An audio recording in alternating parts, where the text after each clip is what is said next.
Looks like we're going to be working on the pilot again today. Seriously, I just had it.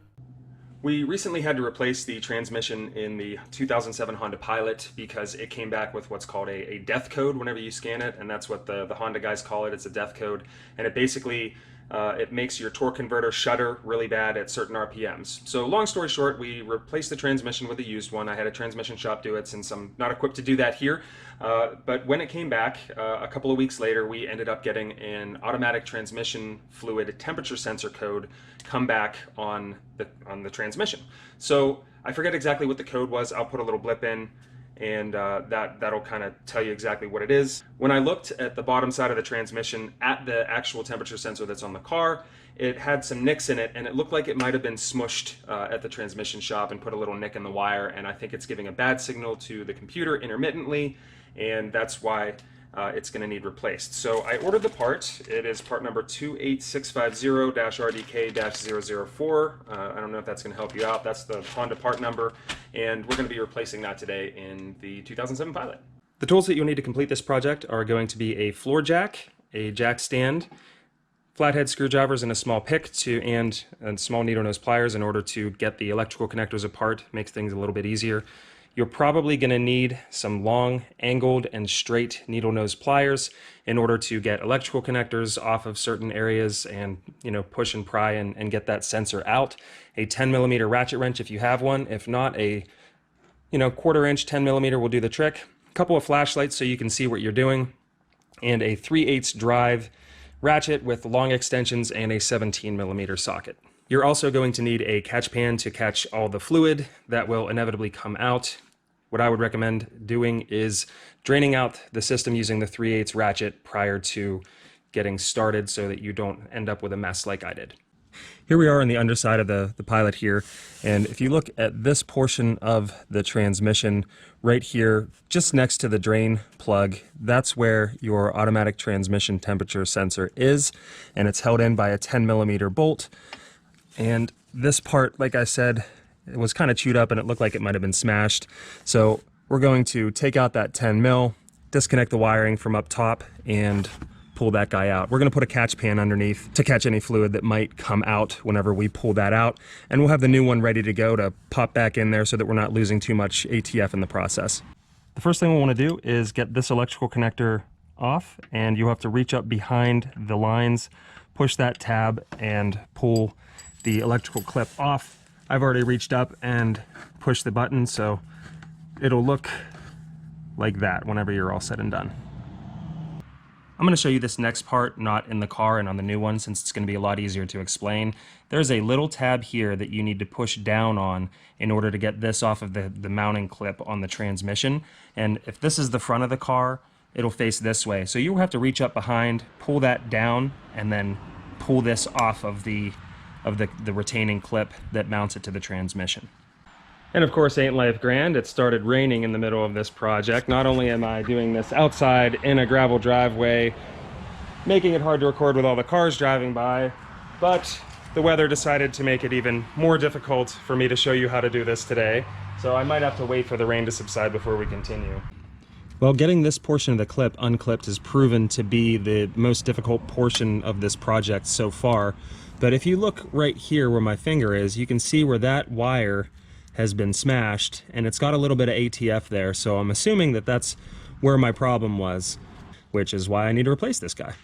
The next thing we're going to want to do is on the back side right here, there is a 10mm bolt that holds the assembly in. We're going to take that out and then put a catch pan underneath to catch any fluid that might drip out, and then quickly pull this sensor out and put the new one in. It has an O-ring on it, so you can just pull it out, slide the new one in, and go from there. I've got my 10mm bolt out, and it sits in there just like this. So once you get that out, you'll probably need to come in behind with like a pick or a flathead screwdriver and just gently wiggle this guy to break it loose from the transmission, because I'm guessing that it's going to be frozen up in there pretty good. Here we go, wish me luck.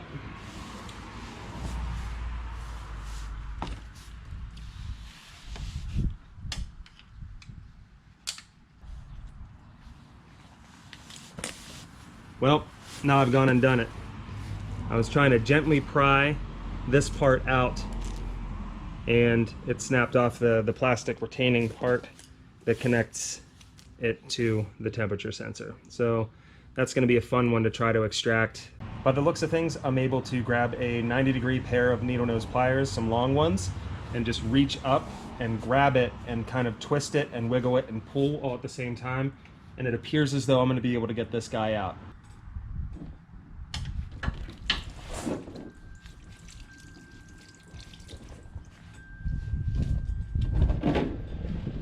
Totally worked, but I was unprepared.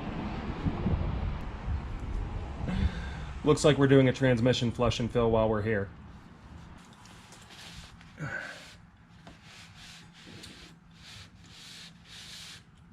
I had the catch pan there.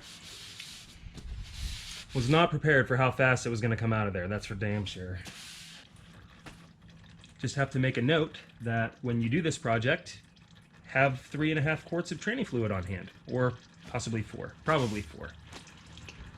So I thought rather foolishly that the inside of the transmission would have a hole that would taper down to this temperature sensor. I was very wrong. The hole is actually as big as the opening. So when you pull this out, be prepared for a gush of transmission fluid to come out and just go all over the place. I thought that it was going to be a little pinhole that I could put my thumb over and then just quickly swap these out. I was totally incorrect. So have a catch pan handy, otherwise you're going to have one heck of a mess. I'm going to get this guy in. It goes in the same way it came out. Push it in till it clicks and this O-ring seats. 10mm here, and then put the wiring back together and you should be done.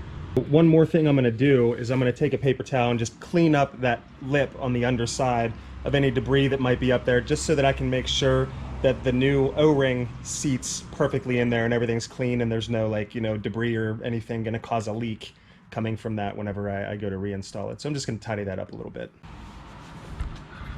So quick little kind of pro tip here.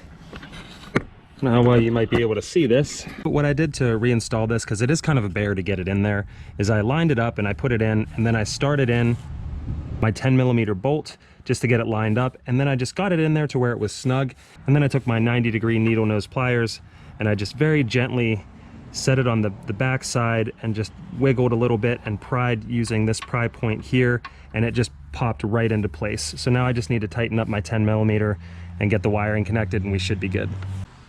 Now that we're done on the bottom side of the car, we're going to take a 17mm and a long socket in order to break loose the filler portion to get that filler plug out and refill the system with ATF.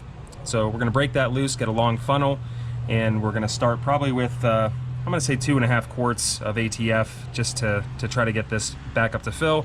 And then we will start the car, let it come up to operating temperature and let the fans kick on once. Then we'll shut it off and within 90 seconds double check the amount of fluid in the transmission, and that will be done on the front side of the car right there via the dipstick. Once again, I'd like to thank Mother Nature for raining on me during this otherwise difficult project. It's making my day. Well, we were able to get the project done. It took about 2.5 quarts of fluid to fill that back up, keeping in mind that if you do drain the system prior to removing the sensor, you're probably going to need 3.5 to 4 in order to fill the system back up. So with that, I hope you got something out of the video. I hope your AT temperature sensor light goes out in your dash just like mine did, and things are great. Thank you so much for watching. Don't forget to like and subscribe, and we'll see you in the next one.